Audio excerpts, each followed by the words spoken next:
Merry Christmas! Please!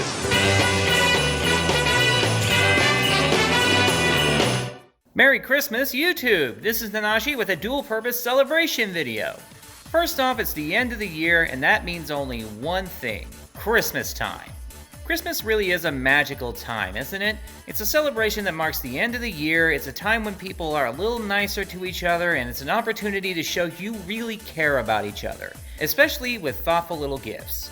And this year, I got an early gift of hitting 1,000 subscribers here on YouTube. That's right, we're officially a 1K channel, and I can't thank all of you enough for this wonderful present. It really makes me feel absolutely amazing. Although if I have to be honest, I do feel kinda guilty that I got to 1,000 since I haven't been making a lot of videos lately. I do the ban list videos pretty consistently since they're once every 3 months or so. The podcast videos come out the following weekday after they go live on Twitch thanks to minimal editing. And despite including a second card game on my channel, I haven't made a large amount of content about it. And a big part of the issue is the lack of stuff to talk about in either game that I actually like. Yu-Gi-Oh! Is swarmed by Tearlament, Sprite, Runic, the Flu, Kashtira, so many high-tier decks that are just overrunning everything, even in casual. And Vi Schwartz hasn't really done many series I've been interested in lately. I've got my eye on Avatar: The Last Airbender and Chainsaw Man, but we don't have any info on either set right now. It's just been a massive content drought, and I want to make videos. And I've even been experimenting with some other stuff like the shorts function, but it's just too short to make anything meaningful that is Yu-Gi-Oh! Or Vi Schwartz replay related. But you guys stuck through with me despite that, and managed to push me to 1,000 subs and beyond, even with the lack of content. And that is a level of dedication and kindness I never expected to see, and I am just blown away. And now that I have that, I was thinking of what I could give you all in return. And I don't mean more deck profile updates or anything. I have 3 on the way that I'm just waiting on cards in the mail for. Holidays slow everything down after all. I wanted this video right here to be something a little different, something a little special, and I went down the full list of possibilities. A best of compilation would be pretty boring given the nature of my content. An up until now evolution montage would be doable, but after looking at my old content, I think it's better off where it is. A face reveal won't work for me because I ain't pretty enough to be a hand model. A mass collab project would take way too much time and effort for someone of my skill level. I ripped through each and every one, except for this one really simple idea. See, I occasionally get these random questions popping up in some of my comments and DMs asking about me and my content and my life, and I just thought, what if I made a video about a bunch of them? And that's what I'm gonna do for my 1K special, a really simple question and answer rally. I get it's not super exciting or interesting to listen to me prattle about my life, and if you don't want to sit through it, I understand, and I will hopefully see you in the next video. But to those of you who want to know a little more about me, my processes, and maybe something a little more, for your viewing pleasure, here's my most asked questions. This is probably the one I get asked the most. Something akin to, why do you build your decks the way you do? Well, there are 3 main reasons. First, I'm a casual player. I don't enjoy building competitively, it makes the deck look awkward to me and less fun to play. I don't enjoy playing in a competitive environment either, because in addition to facing down the decks that I don't like, the people that play them tend to be kinda less fun to interact with, no pun intended. I'd rather play in a more laid-back and leisurely environment where everyone can kick around and enjoy themselves. Second, I'm a budget player. I am not a rich man, I do not have excessive amounts of money to put into either of these games, and I'm always on the hunt for an affordable alternative to certain cards commonly played or will wait for cheaper reprints to be made available. Although if you've seen some of my profiles, you probably already know that because of the paper proxies. Third, and probably the most confusing to some people, I'm a Billy deck player. A Billy deck is a deck built off a specific theme or concept designed to be more enjoyable by the player more so than designed to win. And if you've seen the decks I have, every one is designed to be either one attribute or one monster type that I build into as exclusively as I can, with a sub-label of some random theme like space and time, life and death, things like that to build around as a general concept. So I am somewhere in the crossroads of being a casual budget Billy player, but I just call it casual for short because everyone knows what that is to some degree. But with that in mind, what does a guy like me do when he sees a deck he enjoys but needs it to be fun, affordable, and aesthetically pleasing? I do something a little crazy. I get creative. Let's take that new Sprite archetype as an example. I like the archetype itself because it's entirely Thunder type, but the budget side has issues with the deck due to the text being pricey, and the casual side has an issue where it's a competitive deck often mixed with Runic, which also doesn't look right to my Billy side. To keep the casual point, we'd cut the Runic component. To keep the budget point, we'd trade out the pricier text for budget alternatives. And to keep the Billy point, we'd fill the empty spots with something similar to Sprite thematically. My solution to all three was a pure Thunder mix using a WAD engine. It has plenty of level 2 options to use as starting bodies, most of which punish the opponent if destroyed, various spell trap support for more resource gathering options and extra interference, and the extra deck gains another angle to mess with by using at least one of their synchros. Will it win every game? Probably not. Its low stat value is still an overall issue, which is why it focuses more on interfering with plays over trying to tackle them head on. But I consider this variant infinitely more fun to mess around with. And honestly, can you imagine the reaction some people will have to dealing with a Sprite board that interweaves watt pieces to dampen board breaking? And that's the basics of what I do for all the decks. I hone in on the one type or attribute they are composed of and expand on that element while keeping the price as low as possible and the fun as high as possible. They may not play exactly the same as their more competitive counterparts, if one even exists, but they look and feel so much better and cleaner to me. A few people think I play decks like this because I purposely build bad decks, or I don't keep up with the game, or I just don't want to win, and none of that is true. I don't build bad decks, I build affordable decks I like that look bad from a competitive angle. I'm a 20+ year legacy player, and if you've seen my podcast, you know I keep up with this game. And just because the deck isn't necessarily built for the win doesn't mean I don't want to win. I want to win just as much as the next person, if not more so with the unique variant, but it's not worth it to me if I have to play the deck in a way I can't enjoy. On the subject of the podcast, another question I get asked a lot is how I make my videos. And it's a bit complicated to go through every step, but I'll give you the cliff notes. Let's start with the replays and profiles. First, I don't just make an update every time a single new card comes out for the deck. I mean, I have in the past, but I try not to do it too often. I prefer to wait for there to be significant changes to a build before I update it, like a ban list or a few new cards, or both. I always get the footage of the deck in action first to cement my ideas of what to focus on in the profiles. I play on EDO Pro mostly because it's lightweight and it looks perfectly fine for my purposes. I stick to the casual servers, obviously, and I flip back and forth between US and EU. I usually don't play with my name showing unless it's a special occasion, and I make sure to gather more replays than I will ever need, usually about 20.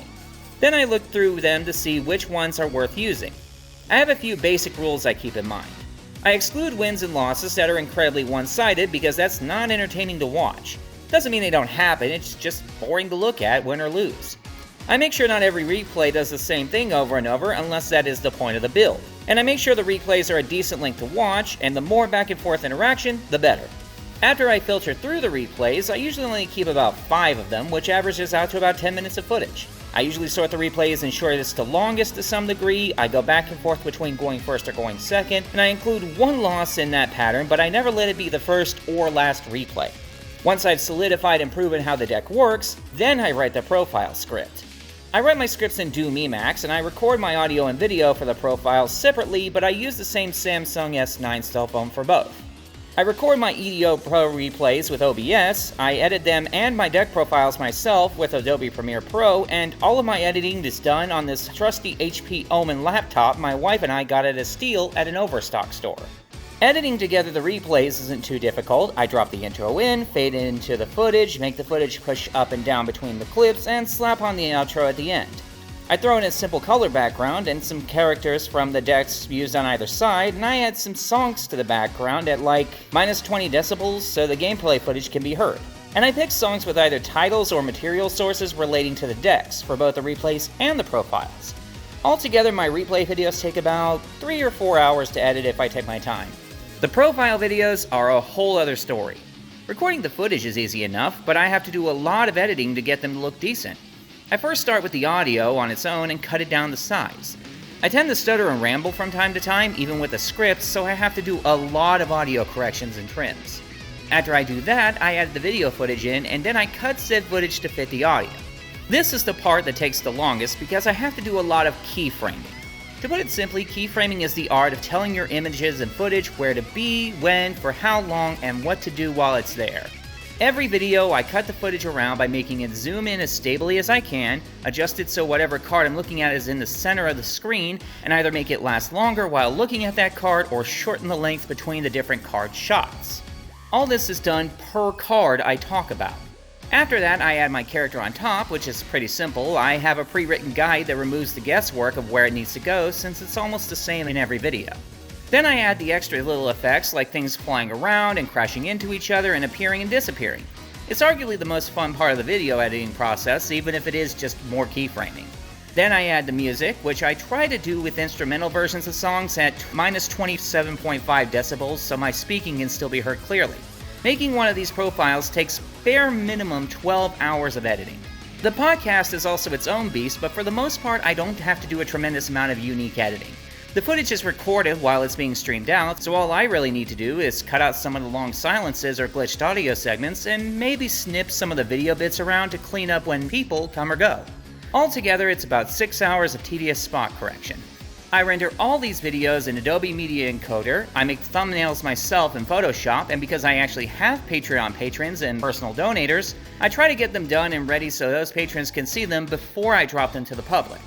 And in case you're wondering, none of this is self-taught. My wife Alice is the wizard lizard of computers in my household, and she taught me how to do all of this.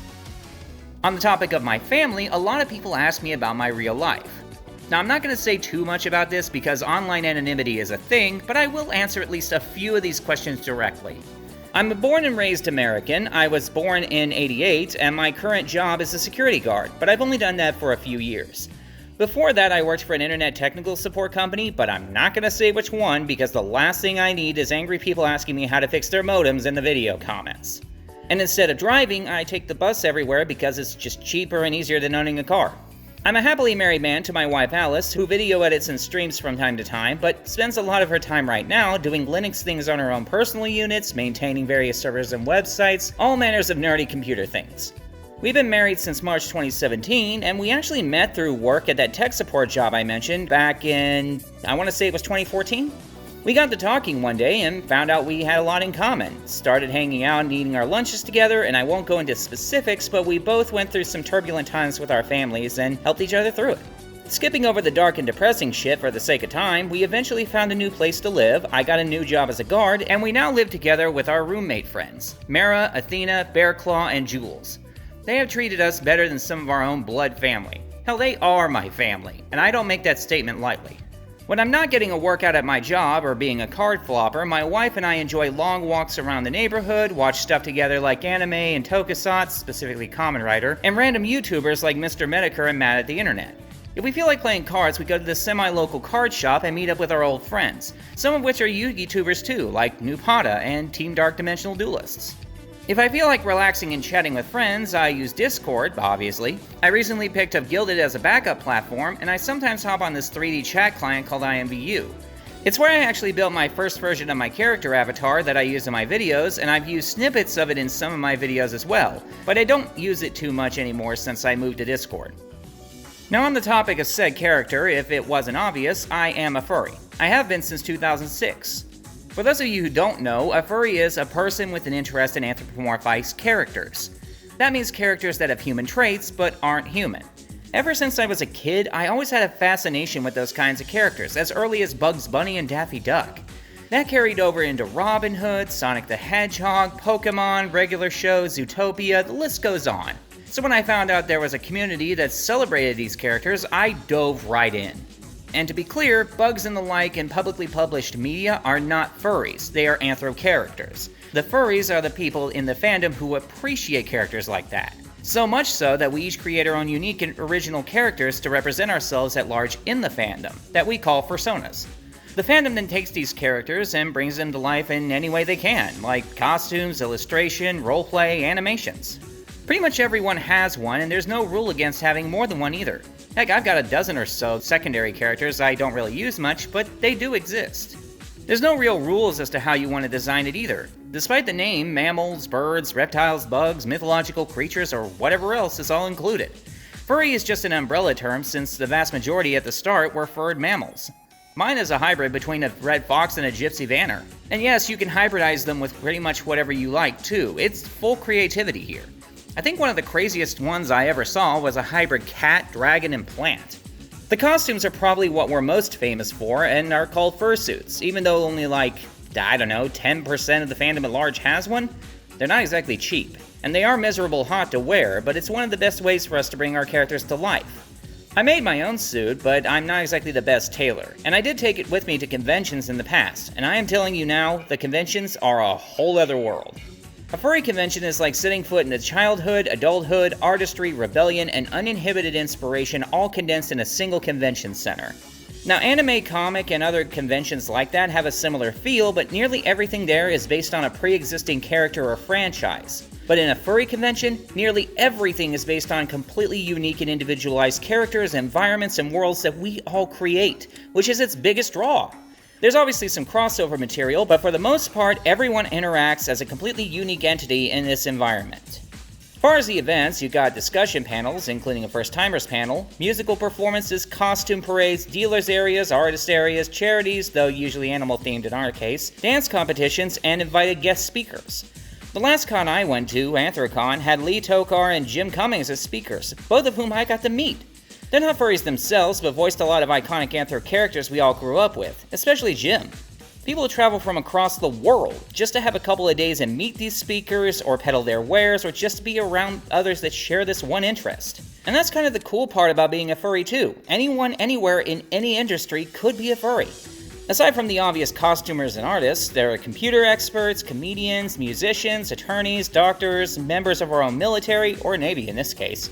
Heck, the chairman of Anthrocon, Uncle Kage the Samurai Cockroach, is an accomplished author, has a PhD in chemistry from Dartmouth College, and is a researcher in the pharmaceutical, biomedical, and agrochemical fields of organic chemistry. And right alongside them, some of us are card game YouTubers, like myself and Mr. Ori Kalkos. And I apologize in advance for this shameless plug, but a question I've been asked by a few people and many times by my wife is why I don't have any channel merch. She and several others are under the impression that I'm popular enough to have merch and I have enough recognizable symbols to do it. And while that last part is true, the reason is simple. I never agreed with the idea I was popular enough to have merch yet. I mean, think about it. It took me 6.5 years for me to reach 1,000 subs, and while I am thankful for each and every one of you, I don't know if I'm actually considered popular yet, or if I'm gonna continue to grow. I'd like to keep growing, of course, because even if it started as something to do for kicks, being a tuber has been way more fun than I ever expected. And I'd like to maybe see that sub count hit 2,000 in my lifetime too. But I see tubers left and right selling merch when they have way more subs than I do, so I figured there had to be a healthy number to have before I do. That being said, I made a promise with my wife and myself that if I ever lived to see my channel hit 1,000 subs, I would look into making actual channel merchandise. Because by that point, I couldn't use low popularity as an excuse anymore. I'm currently looking into the best options to do so, and I'm definitely starting out with simple things like t-shirts, hats, other basic items that everyone could wear and use. I'll make an advertisement video when they're all ready to go, so that's something to look forward to if you ever want to have any of these variations of my emblem emblazoned upon a shirt for you. And while it might take a while, I do have an idea for a piece of merch I want to make that is completely unique. But I'll bring that idea around when I'm rock solid on it. I don't want to promise something I'll never deliver. And there you go, that's my 1,000 subscriber special. Hopefully you got something entertaining out of this ramble of a video, and if you got any other questions you want to ask, feel free to drop them in the comments. If I get a nice variety, I might make it part 2 to this Q&A video for kicks and answer all those questions. In the meantime, I thank you for sticking through to the end, and I hope you all have a Merry Christmas and a Happy New Year.